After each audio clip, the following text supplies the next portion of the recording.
स्वागत है आपका एक बार फिर से हमारे YouTube चैनल रुद्रार्थ क्लासेस में। तो दोस्तों, पिछली 2 क्लासों में हमने बात की थी सेल बायोलॉजी के बारे में, जिसमें हमने कोशिका के बारे में पढ़ा था, कोशिका की परिभाषा के बारे में जाना था, जंतु कोशिका और पादप कोशिका में क्या अंतर होता है, प्रोकैरियोट्स क्या होते हैं, यूकैरियोट्स क्या होते हैं, सेल को कितने भागों में बांटा हमने, उसके बाद कौन कौन से जो सेल ऑर्गेनल होते हैं उन सभी के बारे में विस्तार से पढ़ा। आज का जो सेशन रहने वाला है वो महत्वपूर्ण क्वेश्चंस को लेकर रहने वाला है कि एग्ज़ाम में किस प्रकार से क्वेश्चन आपको इस टॉपिक से पूछे जा सकते हैं। तो आप देख सकते हैं रीट मेंस 2026 सेल बायोलॉजी, ये इसका पार्ट 3 है और इस पार्ट में हम मोस्ट एक्सपेक्टेड क्वेश्चंस के बारे में देखेंगे कि कौन कौन से क्वेश्चंस आपको एग्ज़ाम में देखने को मिलेंगे या किस प्रकार का एग्ज़ाम क्वेश्चंस का पैटर्न रहता है। चलिए देखते हैं पहला क्वेश्चन। आपको बताना है कोशिका के संदर्भ में निम्न कथनों पर विचार कीजिए। कोशिका की खोज रॉबर्ट हुक ने की, बिल्कुल रॉबर्ट हुक ने की थी और 1665 ईस्वी में की थी। इसके बाद सेकंड कथन है रॉबर्ट हुक ने इन मृत कोशिकाओं को सेल्यूली कहा तथा बाद में कोशिका नाम दिया, ये कथन भी बिल्कुल सही है। थर्ड कथन है सर्वप्रथम जीवित कोशिका को देखने का श्रेय रॉबर्ट ब्राउन को जाता है, जी नहीं, ये पॉइंट यहाँ पे आपका गलत हो जाएगा। जीवित कोशिका को सबसे पहले किसने देखा था? एंटोनी वॉन ल्यूवेनहॉक ने देखा था।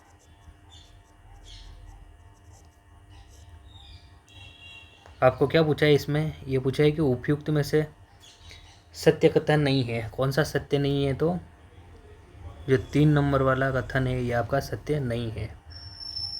तो ये जो 3 नंबर वाला कथन है ये सत्य नहीं है। नेक्स्ट क्वेश्चन, निम्नलिखित में से कोशिका सिद्धांत किसके द्वारा प्रस्तुत किया गया? तो जो कोशिका सिद्धांत है वो दिया था स्लाइडेन व श्वान ने दिया था। स्लाइडेन बॉटनिस्ट थे और श्वान आपके जूलॉजिस्ट थे। तो कोशिका सिद्धांत का प्रतिपादन किसने किया था? स्लाइडेन एवं श्वान ने किया था। नेक्स्ट क्वेश्चन, ओमनी सेलुला ई सेलुला या नवीन कोशिकाओं का निर्माण अपनी पूर्ववर्ती कोशिकाओं से होता है, यह सिद्धांत किसने दिया है या ये कथन किसका है? तो इसका सीधा सीधा आंसर हो जाएगा आपके रुडोल्फ विर्चो। थियोडोर श्वान नहीं होगा इसमें, एफ मिस्चर नहीं होगा, टी बावेरी नहीं होगा, इसका सीधा आंसर हो जाएगा रुडोल्फ विर्चो। बहुत इंपॉर्टेंट है, जरूर ये रेट 2026 एग्ज़ाम में छपने वाले क्वेश्चन है, ज़रूर याद रखें इसको। नेक्स्ट क्वेश्चन है आपका, कोशिका सिद्धांत के संदर्भ में निम्न कथनों पर विचार कीजिए। पहला कथन है सभी जीव कोशिकाओं तथा उनके उत्पादों से बने होते हैं, ये कथन तो बिल्कुल सही है। सेकंड कथन है कोशिका सजीव शरीर का संरचनात्मक तथा क्रियात्मक इकाई है, ये कथन भी सही है।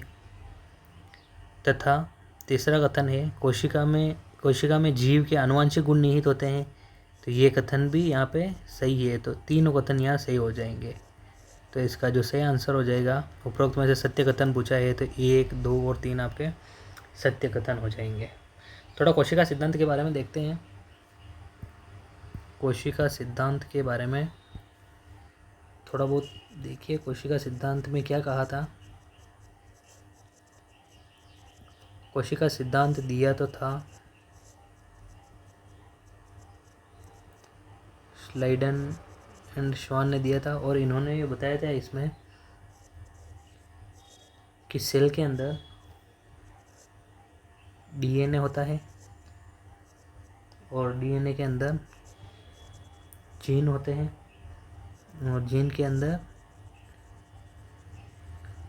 क्रोमोसोम होते हैं। डीएनए यहाँ पे आनुवंशिक पदार्थ होता है जीन आनुवंशिक इकाई होती है जीन, और क्रोमोसोम यहाँ पे आनुवंशिक वाहक होते हैं, आनुवंशिक वाहक होते हैं। क्वेश्चन में हमें पूछा था सभी जीव कोशिकाओं तथा उनके उत्पादों से बने होते हैं। बिल्कुल, कोशिका और उसके उत्पादों से ही सभी जीव बने होते हैं। उसके बाद सेकंड क्वेश्चन पूछा था सजीव की संरचनात्मक और क्रियात्मक इकाई है कोशिका, ये भी बिल्कुल सत्य है। और कोशिका में जीव के आनुवंशिक गुण निहित होते हैं। तो ये जो तीनों कथन है बिल्कुल सही है। नेक्स्ट क्वेश्चन, पादपों में एक कोशिका से दूसरी कोशिका में जीव द्रव्य का स्थानांतरण होता है, किसके द्वारा होता है? केंद्रक द्वारा होता है, या तारक काय द्वारा होता है, स्पीरोसोम द्वारा होता है, या प्लाज्मोडेस्माटा द्वारा होता है? किसके द्वारा होता है? तो पादप कोशिका में एक कोशिका से दूसरी कोशिका में जीव द्रव्य का स्थानांतरण किसके द्वारा होता है? प्लाज्मोडेस्माटा द्वारा होता है। क्या होता है प्लाज्मोडेस्माटा? प्लाज्मोडेस्माटा दो निकटवर्ती कोशिकाओं के बीच पाए जाते हैं। दो निकटवर्ती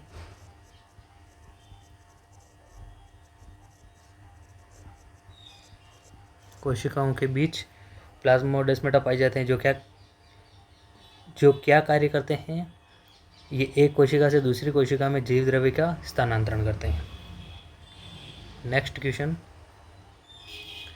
निम्न में से कोशिकांगों का कौन सा युग्म जंतु कोशिका में अनुपस्थित होता है?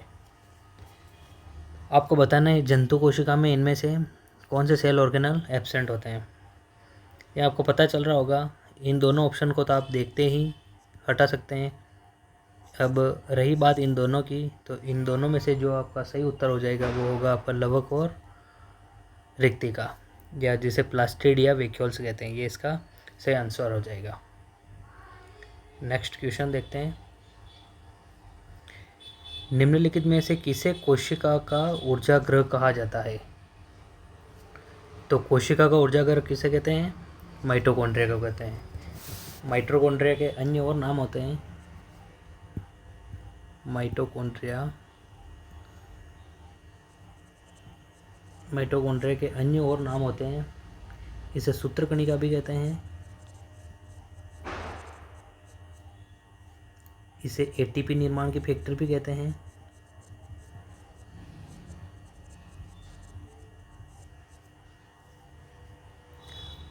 लाइसोसोम को कहते हैं, लाइसोसोम को और क्या कहते हैं? इसको कहते हैं सुसाइड बैग ऑफ सेल।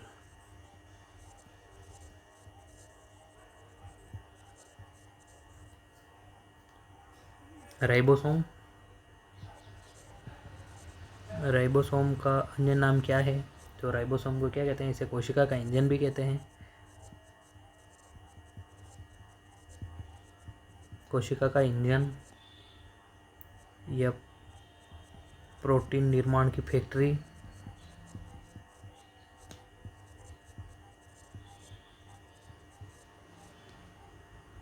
यह इनकी खोज की थी पेलेडे ने की थी, इसलिए इन्हें क्या कहते हैं? खोज की थी पेलेडे ने, इसलिए इन्हें क्या कहते हैं? पेलेडे कण भी कहते हैं, पेलेडे कण भी कहते हैं। और स्पेरोसोम क्या होता है? स्पेरोसोम थोड़ा बहुत देख लेते हैं, एक दो लाइनें स्पेरोसोम के बारे में। स्पोरोसोम क्या होते हैं? ये प्लांट सेल में पाए जाते हैं।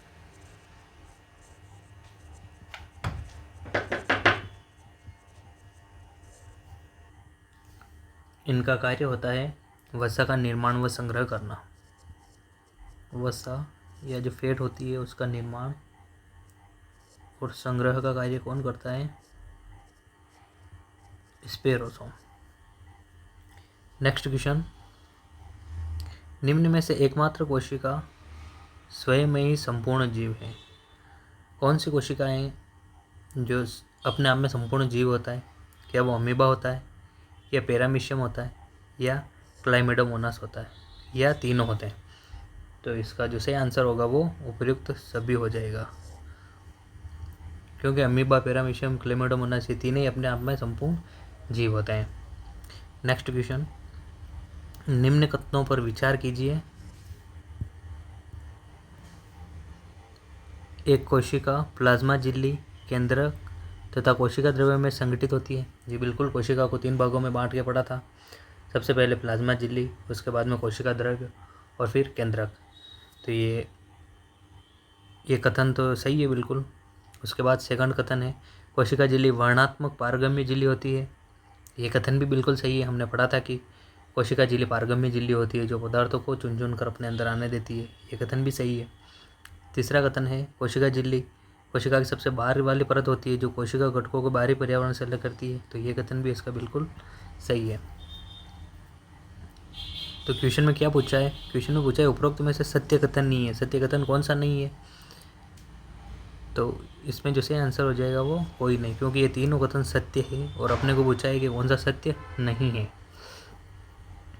नेक्स्ट क्वेश्चन, सूची 1 को सूची 2 के साथ सुमेलित कीजिए तथा नीचे दिए गए कूट से सत्य कूट का चयन कीजिए। इधर कोशिकांक दे रखे हैं और सूची 2 में इनके कार्य दे रखे हैं। तो माइटोकॉन्ड्रिया का कार्य हो जाएगा श्वसन, ए में 4, केंद्रक का कार्य होता है डीएनए का संश्लेषण करना, बी में थर्ड,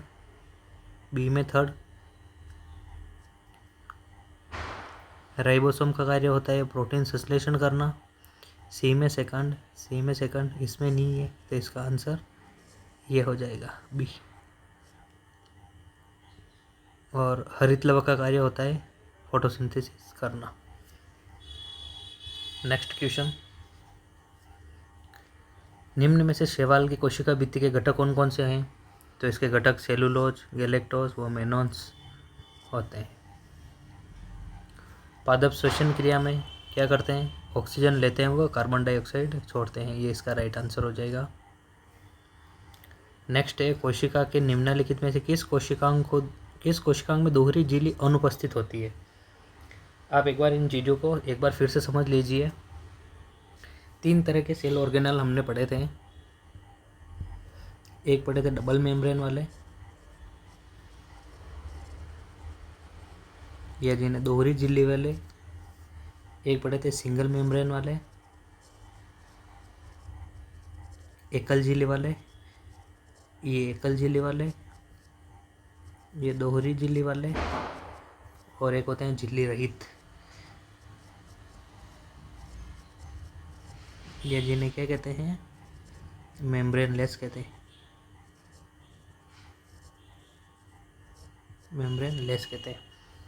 डबल मेम्ब्रेन में आपके माइटोकॉन्ड्रिया और क्लोरोप्लास्ट दोनों आते हैं।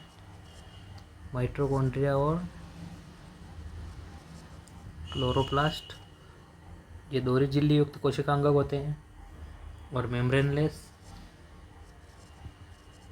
में राइबोसोम और सेंट्रोसोम, ये आपके मेम्ब्रेन लेस सेल ऑर्गेनल होते हैं। इसके बाद जो भी बचते हैं, जैसे ईयर हो गया आपका, एंडोप्लाज्मिक रेटिकुलम हो गया, गोल्जी बॉडी हो गई, लाइसोसोम हो गया, वैक्यूल है, ये एकल झिल्ली या सिंगल मेम्ब्रेन सेल ऑर्गेनल होते हैं। तो अपने को क्वेश्चन में क्या पूछा है कि कोशिका के निम्नलिखित में से किस कोशिकांग में दोहरी झिल्ली नहीं होती है? दोहरी झिल्ली किस में नहीं होती है? तो वो आपके किस में नहीं होती है? केंद्रक में नहीं होती है, या माइटोकॉन्ड्रिया में नहीं होती है, या हरित लवक में नहीं होती है, या लाइसोसोम में नहीं होती है। तो वो किस में नहीं होती है? लाइसोसोम में नहीं होती है, क्योंकि लाइसोसोम एकल झिल्ली युक्त कोशिका अंगक होता है। इसमें आप ये और ऐड कर सकते हैं, इसमें केंद्रक और इसमें ऐड कर सकते हैं। तो इसका जो सही आंसर हो जाएगा वो लाइसोसोम हो जाएगा। नेक्स्ट क्वेश्चन, प्रोकैरियोटिक कोशिका झिल्ली में एक विशेष संरचना पाई जाती है जो श्वसन, अवशोषण और अन्य कार्यों में मदद करती है। क्या कहलाती है? वो संरचना कहलाती है मीजोसोम। नेक्स्ट क्वेश्चन, लाइसोसोम के संदर्भ में निम्न कथनों पर विचार कीजिए। लाइसोसोम के द्वारा कोशिका के अपशिष्ट पदार्थों का पाचन किया जाता है, बिल्कुल सही है। इसके द्वारा स्वयं की कोशिका का पाचन करने के कारण इसे आत्मघाती थैली कहते हैं। ये भी अभी जस्ट तो पिछले क्वेश्चन में हमने पढ़ा था कि लाइसोसोम को कोशिका की आत्मघाती थैली या सुसाइड बैग ऑफ सेल भी कहा जाता है, ये भी सही है। इसका निर्माण केंद्र के द्वारा होता है, ये कथन आपका यहाँ गलत है। और अपने को क्या पूछा है, उपरोक्त में से सत्य कथन नहीं है, कौन सा नहीं है, तो वो 3 नंबर, केवल 3 नंबर ये आपका कथन सत्य नहीं है, क्योंकि इसका निर्माण कौन करता है, लाइसोसोम का निर्माण गोल्जी बॉडी करती है। गोल्जी बॉडी द्वारा इसका निर्माण किया जाता है, न कि केंद्रक द्वारा। नेक्स्ट क्वेश्चन, निम्न में से बैलगाड़ी के पहिए समान संरचना कौन सा कोशिका अंगक रहता है? Cart wheel like structure, cart wheel like structure किस कोशिका अंग की होती है? ये होती है आपके सेंट्रियोल की, सेंट्रियोल।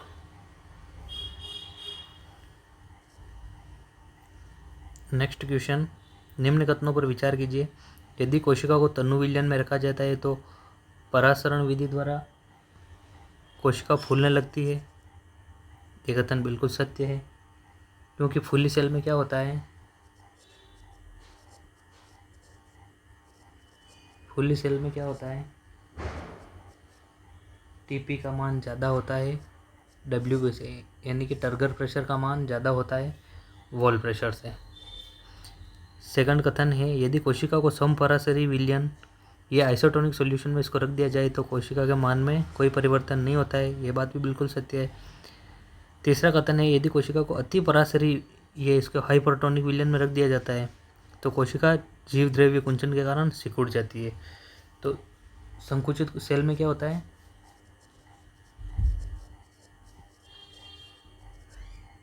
संकुचित सेल में